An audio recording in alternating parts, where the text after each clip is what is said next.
So I'm going to talk about an interesting phenomenon that I've observed. This isn't something that I've researched and that I really have any good numbers on, but it's something that I've observed in myself and something that I've seen in others. Basically, it's just a sense that I get about the modern world, and it concerns me. For some time now, it seems like there's an interesting paradox in today's culture.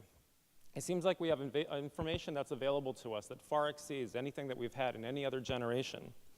It seems like we can find data just about instantly on just about any subject.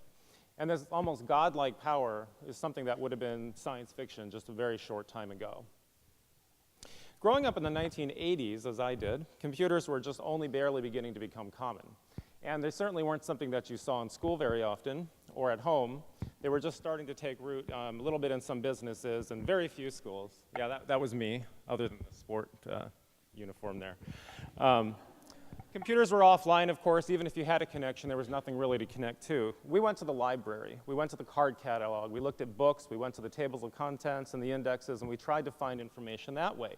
Closest thing we had to Google back then was just talking to the librarian. But now we can find pretty much anything in an instant. We can learn how to build things. We can see how to work out math problems. We can attend entire classes online even. So it seems like we should be getting smarter and smarter with all of this information available. But instead, the exact opposite seems to be true. People actually have more difficulty reading sources of information now than they did 20 years ago.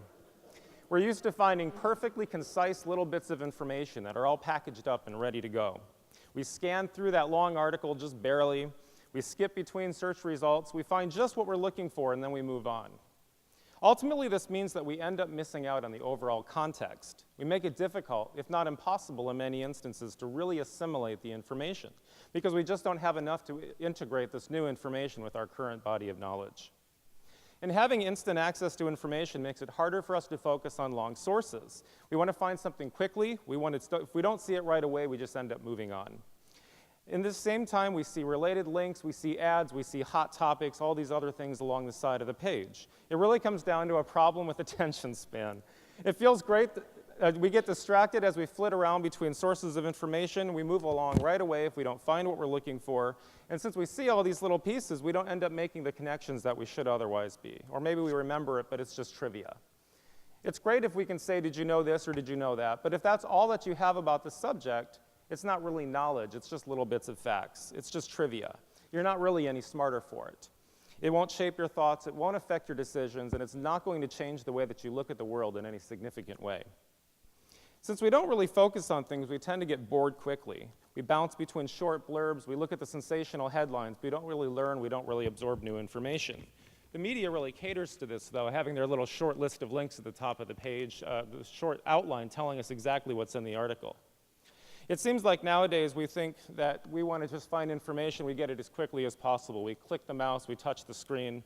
We totally take it for granted. And this universal database of information is structured resources, personal points of view, college research papers, countless articles. There's always a sense that if I can't find it, it's probably out there, but I'm just not looking for it the right way. But if I can't find it and turn it into knowledge, then what's the point? Another thing that worries me is our sense of maps and navigation. Maps are becoming a thing of the past. If we can't touch it or if we can't click it or touch it, we probably don't really use it as much anymore. We used to carry maps, and now it's GPS. And it's a great tool, but I think it's come at a cost. It's not nearly as important to focus on our surroundings. We don't pay attention to what's going around us so much because we just listen for that computerized voice to tell us what the next turn is going to be. It's great when all we need to do is watch this traffic around us, but then we don't build up this sense of surroundings. When you're looking at maps, you get a good sense of the whole region. You see how the roads interconnect with each other, the county borders, where the cities are. You get this great context. By focusing on only 3 to 4 inches at a time on the map, it's just an intersection, it's a straight line, and you don't really get a good sense of the area.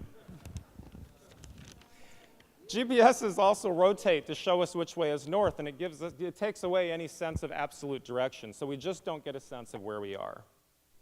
Word processors are dulling us too. I remember when spell checking was something that you did when you were all the way done with your assignment because it took too long to run. There were no squiggles, nothing happened in real time.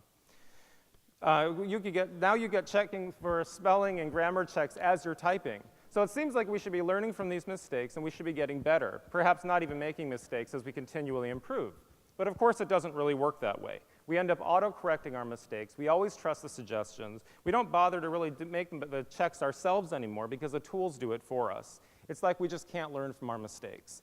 But that's not really the case. We're yielding our brains to technology, and we need to be more careful about that. We need to read more and read deeply. We need to pay attention to our surroundings, and we need to watch our spelling and grammar.